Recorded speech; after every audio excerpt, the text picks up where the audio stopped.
팔이나 다리를 하나 잃고 아마 세상에서 가장 할 수 없는 일 중에 하나가 뭘까라고 생각할 때 그 중에 가장 대표적인 일 중에 하나는 보디빌딩일 것 같습니다.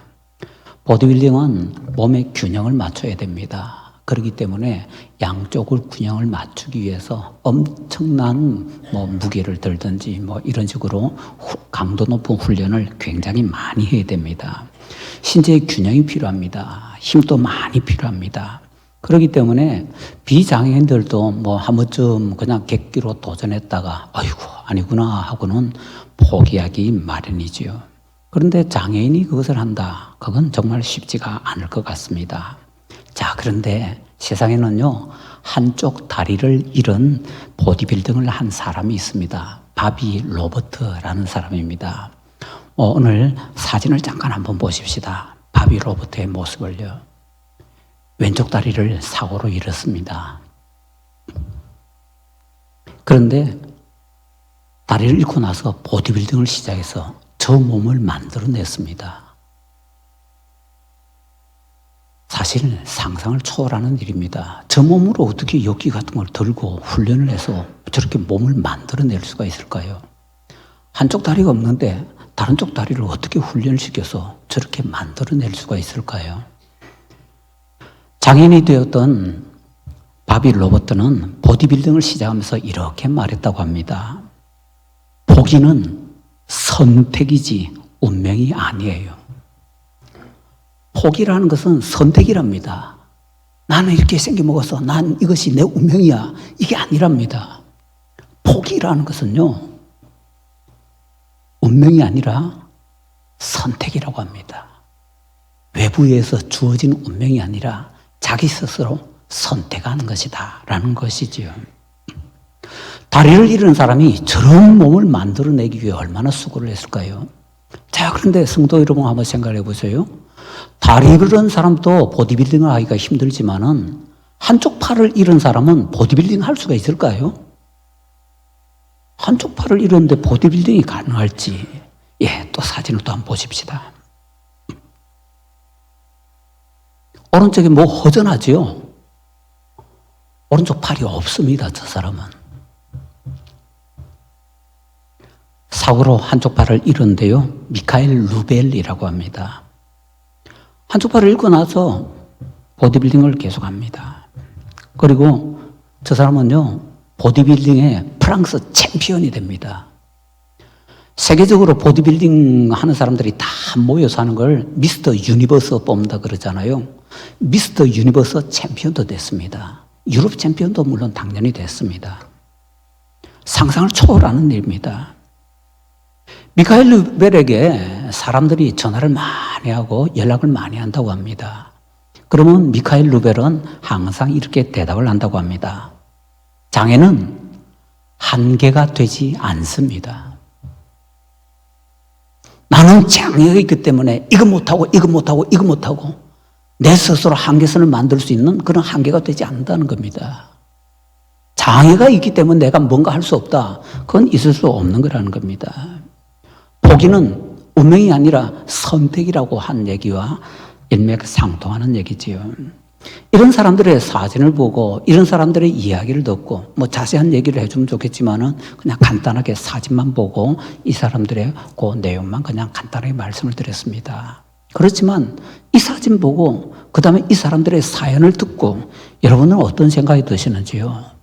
저는 인터넷에서 이 사진들을 보면서 이런 생각이 들었습니다.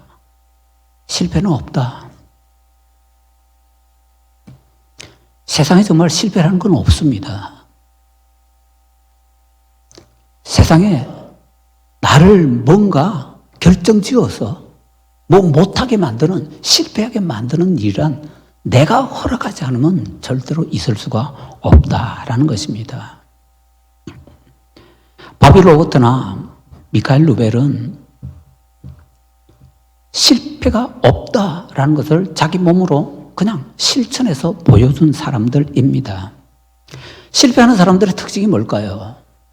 실패하는 사람들의 가장 큰 특징은 보통 두 가지로 정리할 수 있습니다. 하나는 너무 오만합니다. 자기 자신에 대해서, 자기의 능력에 대해서 생각이 지나칩니다. 바늘 정도 가지고 있는데 소를 가지고 있다라고 생각하는 경우가 많습니다. 그러니까 실패하지요. 또 다른 하나는요, 자기를 너무 시원찮게 생각합니다.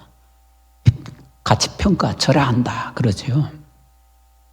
그런데 안타깝게도 대부분의 실패한 사람들은 오만해서 실패하는 것이 아니라 자기를 너무 시원찮게 생각해서 실패를 하게 된다라는 것입니다. 우리가 잘 아는 얘기 하나 말씀드리죠. 호텔왕 콘라드 힐튼이 한 번은 5달러짜리 평범한 쇠막대를 들고서 이렇게 얘기했다고 하죠. 아주 유명한 얘기죠. 이것은 그냥 두면 아무 쓸모없는 쇠막대일 뿐입니다. 그러나 이 쇠막대로 말발굽을 만들면 10달러 50센트를 벌 수 있습니다. 바늘을 만들면 3,250달러를 벌 수 있습니다. 스프링 용수철을 만들면 250만 달러를 벌 수 있습니다. 여러분, 아직도 원자재가 부족합니까? 아직도 가능성이 없습니까? 나라고 하는 원자재를 어떻게 이용하느냐가 문제입니다. 그냥 내버려두면 쓸모없는 것이고, 조금 정리해서 내놓으면 말발굽 조금 버는 것이고, 조금 더 신경 쓰면은 바늘 만들면 좀 더 많이 버는 거고, 아주 고도로 용수철을 만들면은 어마어마하게 벌어들 수 있는데, 다 시원찮은 평범한 쇠막대 하나에서 그런 것이 나온다라는 것입니다. 콜라드 힐튼은 우리에게 이렇게 얘기합니다. 나라고 하는 원자재를 어떻게 평가하고 어떻게 활용하느냐, 그게 가장 중요하다라고 해요. J.B. 필립스라는 분이 이런 책을 썼습니다. 1952년에요. 당신의 하나님은 너무 작다. 가끔 말씀드리죠. 당신의 하나님은 너무 작다. 그로부터 36년 후인 1988년에 존 영이라는 사람이 그 책에 화답을 내서 이런 책을 썼습니다. 우리 하나님은 아직도 너무 작다. 옛날에 당신의 하나님은 너무 작다 그랬는데 30몇 년이 지나고 나서도 여전히 하는 말이 우리 하나님은 아직도 너무 작다. 혹시 우리 성도 여러분의 하나님은 어떠신지요? 아직 너무 작지 않으신가요? 특히 나이를 먹어갈수록, 노년이 될수록 신체만 굽는 것이 아니라 마음도 굽는 것 같습니다. 그럴수록 나를 보지 말고 하나님을 보고 하나님을 하나님 크기로 대우할 수가 있어야 될 것입니다. 오늘 본문에는 성경에서 아주 독특하게 나이에 굴하지 않고 85세라고 자기 스스로 얘기하죠. 나이에 굴하지 않고 하나님을 온전히 좇았던 갈렙이 소개가 되고 있습니다. 갈렙이 45년 동안 광야에서 방랑했다라고 하는데 광야 방랑은 40년 아닌가? 정확하게 말하자면 38년인데 왜 또 45년인가? 뭐 별거 아니고요. 이스라엘이 애굽에서 나왔을 때 나오고 나서 시내산에서 한 1년 있지요. 그 다음에 다시 또 출발을 해서 여정을 겪어서 가데스 바네아까지 갑니다. 거기서 들어가야 되는데 못 들어갔지요. 저 땅에는 뭐 거인이 살고 어쩌고 그래 못 들어갑니다. 그래서 뒤로 돌아 나오는데 하나님께서 너희가 이제부터 40년 동안 방랑생활을 해라 라고 하시면서 지나간 2년은 방랑생활 했다고 쳐줄게 라고 하십니다. 그러니까 가데스 바네아 이후에 38년을 방랑을 하는데 앞에 2년을 쳐주기 때문에 40년이 되는 거죠. 그러면 실제로 이제 가데스 바네아에서 쫓겨나서 방랑한 것이 38년입니다. 근데 왜 이 사람은 38년도 아니고 40년도 아니고 45년을 방랑했다고 합니까? 이유는요, 38년 동안 방랑을 하고 나서 그 다음에 가나안 땅 들어오는데 가나안 땅 들어와서 정복전쟁을 7년 합니다. 그럼 38 더하기 7 하면 어떻게 되죠? 45. 그래서 45년. 왜? 그 땅을, 가나안 땅을 다 차지하지 못했으니까 가나안 땅 들어와서도 자기들은 여전히 방랑하고 있었다는 겁니다. 가나안 땅을 약속대로 다 차지해야 자기들이 방랑이 그친다라는 거지요. 갈렙의 시선이 어떻게 보면 굉장히 정확한 시선이다라고 얘기를 할 수가 있을 것입니다. 갈렙이 가데스 바네아에서 그렇게 40이었는데 이제 85세가 되었다라고 얘기를 하고 있습니다. 자, 이 나이에 갈렙이 성공합니다. 놀라운 모습을 보여주고 있는데요. 왜냐하면 다들 조금 수그러들려서 이렇게 하는 때에 놀랍게도 갈렙은 이 땅을 내게 달라고 그러면서 치고 나가는데 다들 좀 움츠러드는 그 상황 속에서 그 놀라운 기계를 갈렙이 85세가 되어서 보일 수 있다는 것이 얼마나 대단합니까? 요즘도 85세는요, 뭐 정정하다 그러지만은 기력은 많이 빠져 있습니다. 옛날에는요, 85세 하면 제대로 뭐 움직이도 못 합니다. 그런데 그 85세에 전쟁하게 두고 나서는 겁니다. 지금 갈렙이. 자, 이 갈렙의 성공 비결이 뭐냐 하는 걸 한번 보자는 거지요. 오늘 은퇴하시는 분들, 은퇴는 나이가 많아서 뒤로 물러나는 뒷방 늙은이가 되는 거야. 그게 아니고요. 은퇴는 이제 새로운 시작이잖아요. 우리 교회에서 학생들이 졸업할 때 졸업식 하지 않고 진급식 하잖아요. 그 다음 새로운 쪽으로 진급을 한다. 은퇴식도 마찬가지입니다. 새로운 진급식입니다. 자, 이제 새로운 진급식을 하게 되는데 오늘 이렇게 새로운 진급을 하는 여러분들이 어떻게 앞으로 살아야 되는가, 성공을 어떻게 해야 되는가, 갈렙을 통해서 한번 배워보자라는 것입니다. 갈렙의 성공 비결은요, 첫째로 6절 말씀을 보니까 하나님의 말씀입니다. 6절 말씀 우리 같이 읽어보겠습니다. 그때 유다 사람 손이 길갈에 있는 여호수아에게 나아오고 그니스 사람 여분네의 아들 갈렙이 여호수아에게 말하되 여호와께서 가데스 바네아에서 나와 당신에게 대하여 하나님의 사람 모세에게 이르신 일을 당신도 아시는 바라. 아멘. 그리고 9절에도 또 있습니다. 9절 같이 읽겠습니다. 그날에 모세가 맹세하여 이르되 내가 내 하나님 여호와께 충성하였은즉 내 발로 밟는 땅은 영원히 너와 내 자손이 기업이 되리라 하였나이다. 아멘. 자, 그 다음에 또 신명기 1장 36절에 이런 말씀이 있습니다. 오직 여분네 아들 갈렙은 온전히 여호와께 순종하였은즉 그는 그것을 볼 것이요 그가 밟은 땅을 내가 그와 그의 자손에게 주리라 하시고, 갈렙이 정찰 가서 밟았던 땅이 헤브론입니다. 그 땅을 하나님께서 갈렙에게 주시겠다라고 지금 하시는 것이지요. 자, 12명의 정탐꾼 가운데서 10명은 망했고요. 2명만 이제 가나안 땅 들어갈 수 있는 축복을 받았는데 그 이후에 그렇게 방랑을 하면서 가나안 땅 들어가서도 아직 자기에게 주신 땅을 자기가 차지하지 못했기 때문에 45년간 방랑했다고 하면서 갈렙은 그동안 자기가 그 말씀을 품었다는 겁니다. 너가 밟았던 그 땅을 내가 너에게 줄게. 이 말씀을 갈렙은 가슴에 품고서 지금까지 살아왔다는 겁니다. 갈렙이 지금까지 뭐 했다고 합니까? 방랑했다고 합니다. 45년 동안 방랑하는 사람이 저 거인들이 차지하고 있는 저 땅은 내 땅이야. 그렇게 받아들인다는 게 조금 이상하지 않습니까? 에디슨이 계란을 이렇게 품으려고 하는 그거와 마찬가지로 너무나 하찮고 너무나 이상하고 너무나 말도 안 되는 그런 상황인 것 같은데 갈렙은 자기에게 주어진 것이 하나님의 말씀이기 때문에 그 말씀을 품었습니다. 그리고 그 말씀을 따랐습니다.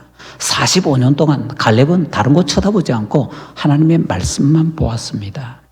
그래서 갈렙은 하나님의 말씀 때문에 성공할 수 있게 되었더라라는 것이지요. 은퇴를 하시면서요, 우리 모든 은퇴자들에게 새로운 원리 이런 것 특별하게 필요한 것 아닙니다.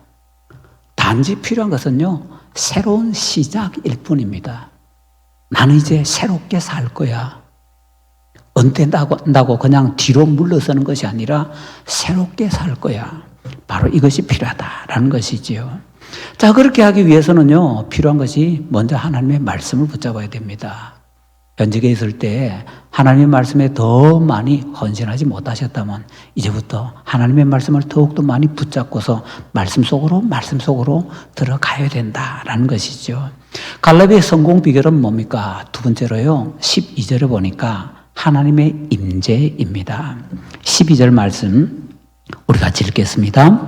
그날에 여호와께서 말씀하신 이 산지를 지금 내게 주소서. 당신도 그날에 들으셨거니와 그곳에는 아낙 사람이 있고 그 성읍들은 크고 견고할지라도 여호와께서 나와 함께 하시면 내가 여호와께서 말씀하신 대로 그들을 쫓아내리이다. 아멘.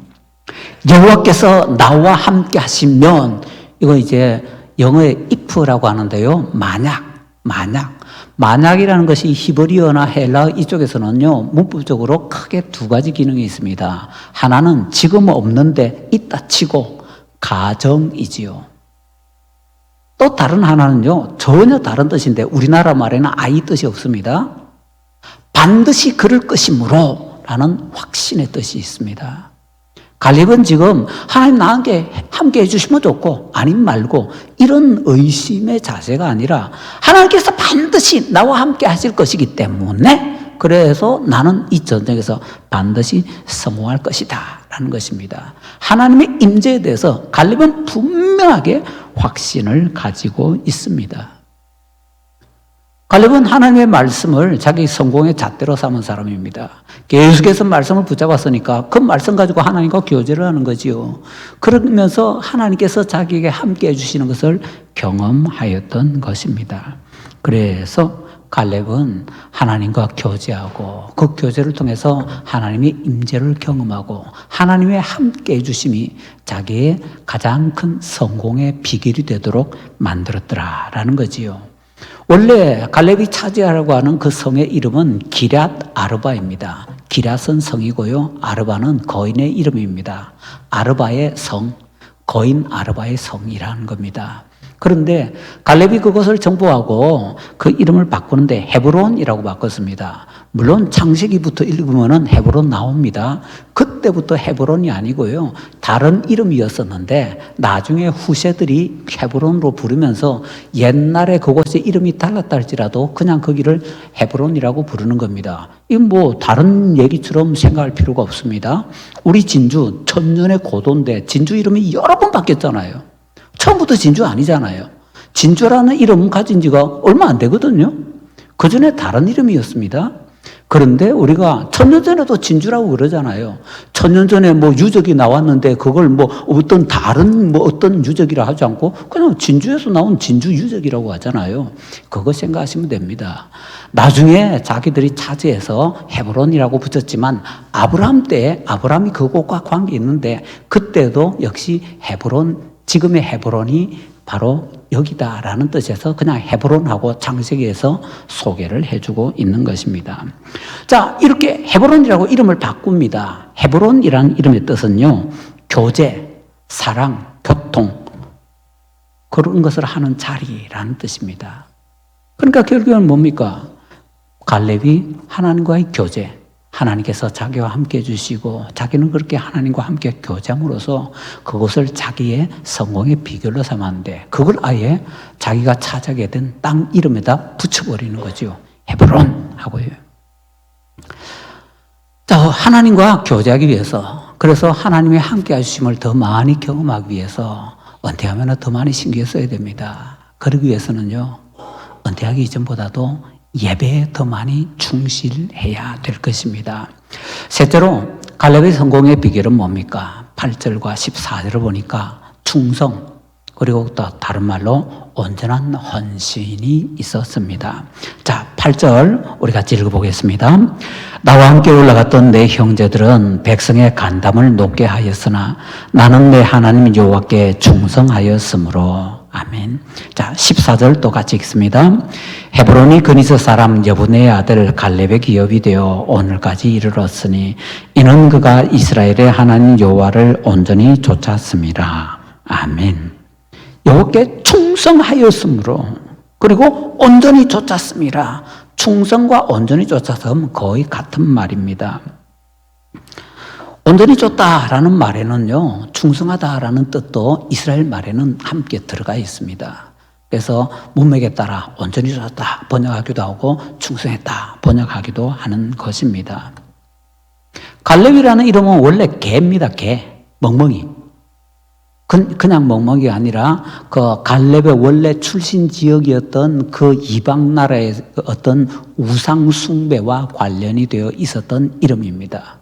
뭐 예수님 믿고 나서 내 이름에 용자 달렸다고 용자 갖다 뭐 없애고 새로 이름 붙이고 막 굳이 그래 할 필요 없습니다. 하고 싶으면 하시고요.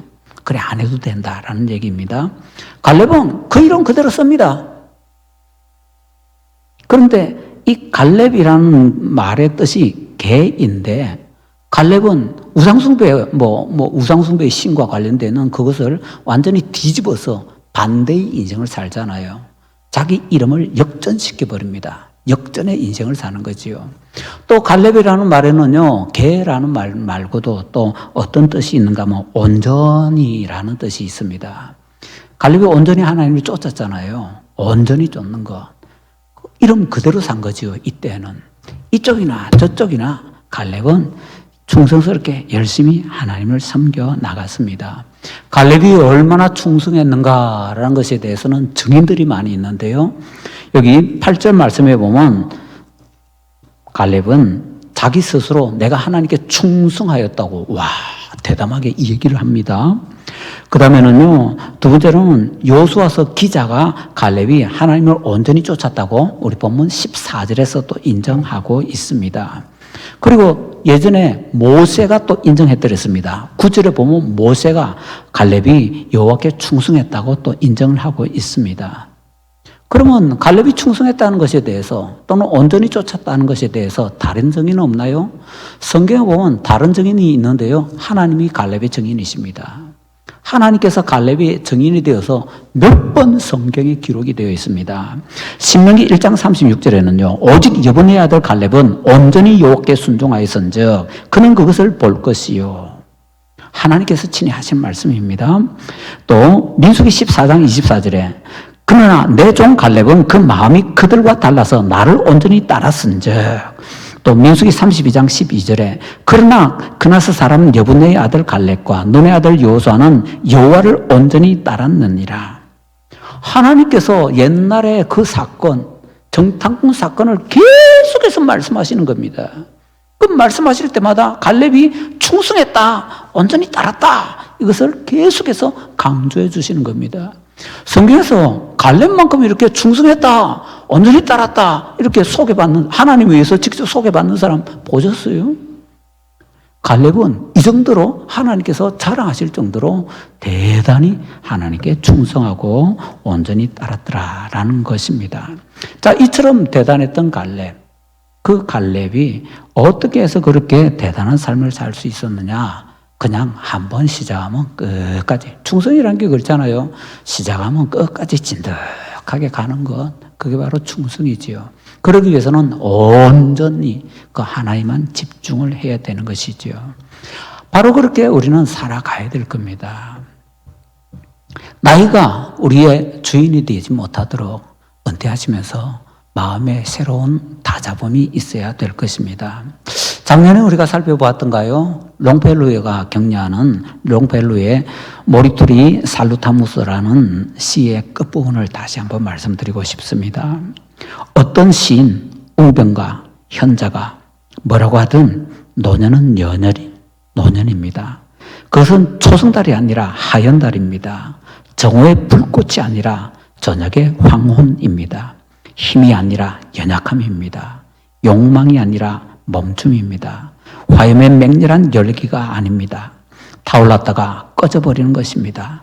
그러나 죄와 타다남은 불씨, 그 안에는 여전히 우리가 알아볼 수 있는 조금이나마 살아있는 불꽃이 있어요. 그것은 무언가 태우기에는 충분하지 않지만 따뜻하게 대피에게는 충분하지요. 그러면 어떻게 해야 하나요? 우리가 가만히 앉아서 말할까요? 밤이 왔다고 더 이상 낮이 아니라고. 밤은 아직 오지 않았습니다. 우리는 아직 꺼져가는 빛에 의해 완전히 일하지 못하게 된 것이 아닙니다. 우리가 할 일이, 즉 감히 해야 할 일이 남아 있습니다. 가장 늙은 나무도 열매를 조금 맺을 수 있지요. 다른 무언가를 시작할 수 있을 것입니다. 노년은 기회입니다. 젊은 그 자체만큼이나 기회입니다.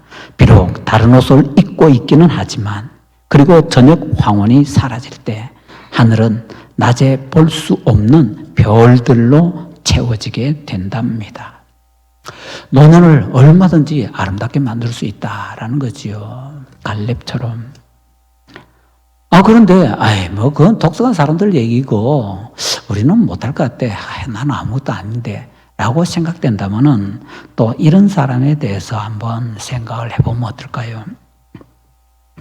1971년 미국 텍사스주의 엘파소에서 태어난 존 브렘블리트라는 사람이 있습니다. 어릴 때 시력이 안 좋았는데 얼마 있다 그만 시력을 완전히 잃게 되었습니다. 하지만 그는 눈이 앞이 안 보이는데 독학으로 그림 그리는 법을 배웠습니다. 앞을 볼 수 없지만 오로지 손가락 감각으로 그림을 그리는 자기의 예술 세계를 만들어낸 것입니다. 자기가 완성한 그림도 볼 수 없는데 그는 물감의 색을 이상하게 들리지만은요, 촉감으로 이해하고 느낀다고 합니다. 유화 물감은요, 색깔에 따라서 이 느껴지는 것이 좀 다르다네요. 이 사람 말에 따르면은 만져서 얻는 느낌과 물감의 촉각, 그리고 자기가 볼 수 있었을 때의 그 과거의 기억, 이런 것을 바탕으로 그는 자기의 예술 세계를 만들어냅니다. 그리고 시력을 잃고 나서 그림을 배웠고, 배운 그림을 통해서 그림을 그렸고, 그림을 통해서 화가로서의 명성을 얻게 됩니다. 나중에는 대학에 진학해서 영문학을 공부하기도 했습니다. 그런 사람이 그림 그리면 어떤 거나 그릴 수 있지? 자, 그러면 이제 존 브렘블리트가 그린 그림을 천천히 9장의 사진이 나올 텐데요. 그 화가의 그림입니다. 그림을 천천히 한번 보십시다. 눈앞이 안 보이는 사람이 안 보이는 채로 그린 그림이 이런 그림이 있습니다.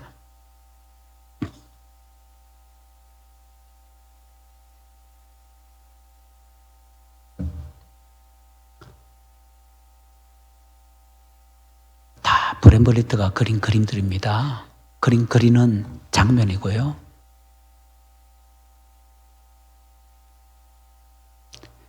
빛이 아주 강렬하게 나타나지요.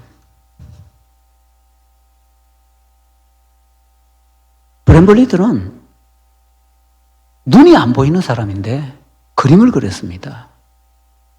베토벤은 귀가 안 들리는 상태에서 그 위대한 음악들을 만들어냅니다. 그런데 나이 많은 것이 장애라고요. 나이 많은 것이 장애라는 분들에게는 존 웨슬리라는 분을 소개하고 싶습니다. 존 웨슬리 목사님은요, 1년에 40만 킬로미터를 여행을 하면서 그 기간 동안 4,000번 이상 설교했다고 합니다. 1년에 4,000번 설교하려면 도대체 하루에 몇 번 해야 됩니까? 하루에 10번도 훨씬 넘게 설교해야 1년에 4,000번 설교할 수 있을 겁니다. 40년 동안 그렇게 꾸준히 했다고 합니다. 그는 10개 국어를 구사했다고 합니다. 400권의 저서를 남겼습니다. 그러기 위해서 83세가 되었어도 매일 15시간씩 글을 썼다고 합니다. 85세가 됐을 때는요, 하루에 2번 정도밖에 설교할 수 없어서 그것을 부끄러워했다고 합니다. 그리고 또 나이 때문에 5시 30분에 일어났는데 그는 그것을 두고 일기장에 이렇게 적었다고 합니다. 5시 30분까지 누워있는 게으른 죄를 자복합니다. 맘먹기에 달려있다는 겁니다. 맘먹기에. 난 아니야. 난 끝났어 하면 끝난 거고요. 새로운 시작이야. 그러면은 이전에 경험하지 못했던 새로운 시작을 하게 된다라는 것입니다. 갈렙이 이 산지를 내게 주소서 당당하게 다른 사람들 쪼그라 있을 때에 그렇게 외칩니다. 거인이 아직 지키고 있는 땅, 이 산지를 내게 주소서. 오늘 은퇴하시는 분들도 그렇게 한번 고백할 수 있기를 바랍니다. 여호와께서 나와 함께 하시길 것이기 때문에 내가 반드시 이 성을 정복할 수 있습니다. 이 산지를 내게 주소서. 우리 모든 그리스도인들의 표가 되어야 될 것입니다. 나이 때문에 희망을 잃지 말아야 됩니다. 갈렙의 본을 따르십시다. 청교도들의 유명한 경구가 있죠. 가장 좋은 것은 아직 오지 않았다. 천국 갈 때까지 계속 더 좋은 거 올 겁니다. 계속 더 좋은 것 누르시는 복된 인생 되시기를 예수님 이름으로 축원합니다.